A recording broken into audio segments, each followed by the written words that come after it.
Okay, so we've finished making the tube by slip stitching across. That's your tube you have there. And now what we're going to do in round 1 is we're going to work a single crochet in the end of each row around. So this is the row. You've got a row here, row here, row here, row here. So you're just going to be working single crochets all the way around, and just find a spot where you find that your hook slips in easily. Okay, and you're going to work that all the way around, and I'll meet up with you at the end. Okay, we've just finished round 1 and I've turned, and what we're going to do is we're going to slip stitch, chain 2 in each space around, and this is going to create the room to get the 8mm hook in. So you're just going to do this all the way around. Okay, and I'm going to meet up with you at the end of this round when we're continuing and have changed to our 8mm hook. Okay, super simple so far.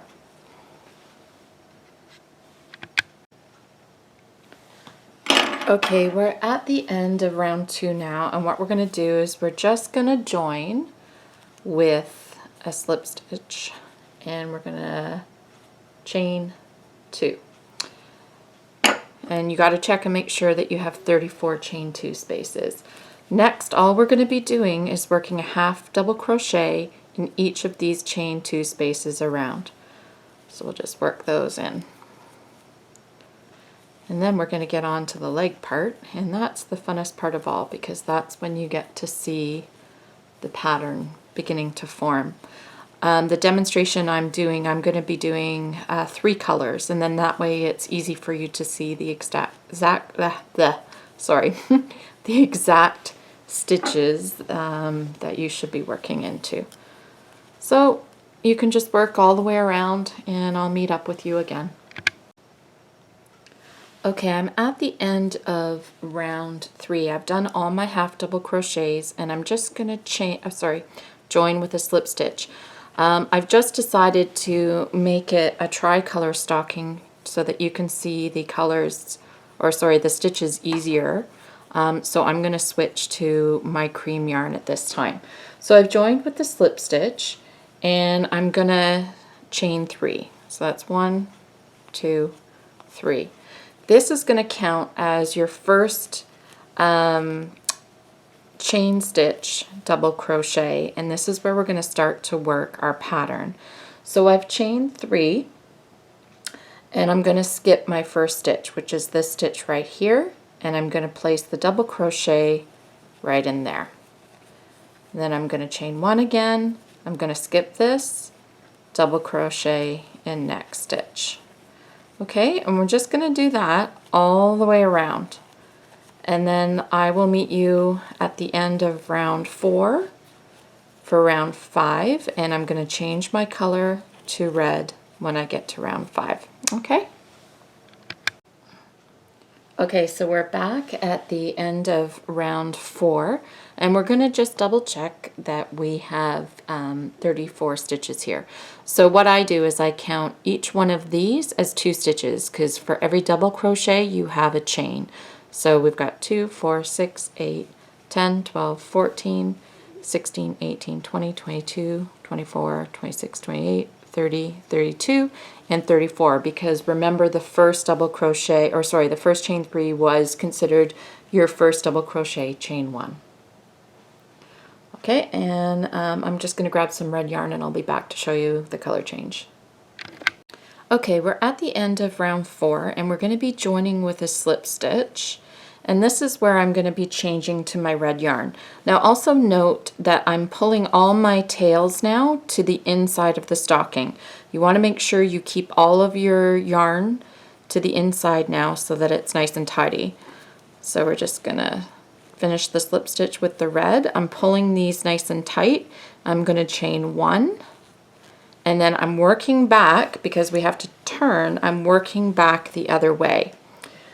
So for round 5, you're going to be working in the double crochet that we skipped.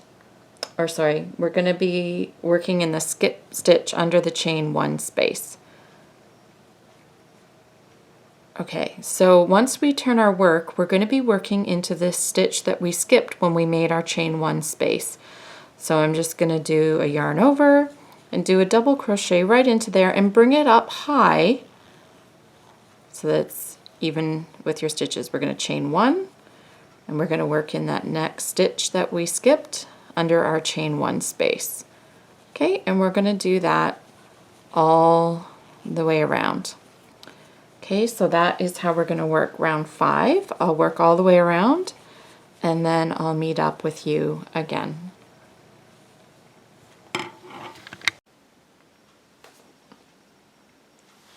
Okay, I'm at the end of round 5 now, and because I had so many colors and so many yarns going on, I've taken a moment to weave in all my ends, and that really makes things a lot easier when you're trying to see what you're working with. So I'm just going to finish chaining 1 here, and I'm joining to this slip stitch that we made previously. Now I'm going to chain 1 and I'm going to turn. Excuse me, I'm going to turn. Okay, so this is your chain 1 space and this is your stitch, and these can be a little bit hard to find at first, that you're going to be working into in the previous round because the cream was the previous round that we did. So you're just going to do your double crochet right away, and then you're going to chain 1 and you're going to work into the next stitch here underneath the chain 1 space. So you're going to work right into that stitch, bring it up, and I just realized I'm using the wrong color, damn it. Round 6, take 2. Okay, so we're just at the end of round 5 and we're going to join with a slip stitch, and we're going to be picking up the green now because we're working in stripes. You'll also notice, here I'm just going to finish the stitch here, join there with a slip stitch. You'll also notice I took a minute to clip off all my stray ends. There was a lot of yarn going on, and when you're already working with 3 balls of yarn, you want as little in your way as possible. So we finished joining with a slip stitch. We're just going to chain 1 and we're going to turn.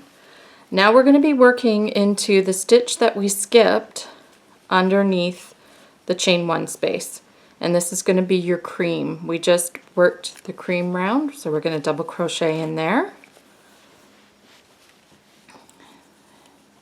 and we're going to chain 1, and then we're going to work over here again. Here's your chain 1 space, and here's the stitch below that we skipped. We're going to work right into that. If you're having problems with this pattern, I really recommend using 3 colors for your first try at it. It makes it so much easier to figure out what stitches that you're working into.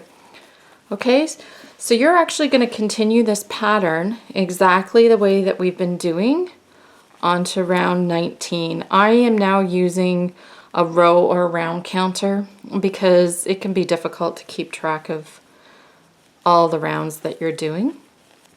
So I'm going to pause this and I'm actually going to meet up with you for round 19. Hoping this is helping so far. I'm just going to show you round 6 quickly too. I have picked up the cream yarn and now I'm working into the red row below, and you can see that it's starting to take on this beautiful striping and this beautiful texture, which is what makes the Brighton stocking one of the best-selling stocking patterns I have. Well, actually the best-selling stocking pattern I have. So if at any point you're stuck, you know that you're welcome to convo me on Etsy. That's usually the quickest way to get a hold of me.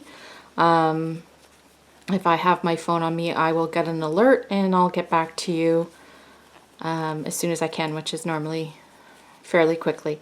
Okay, so I am going to meet up with you round 19.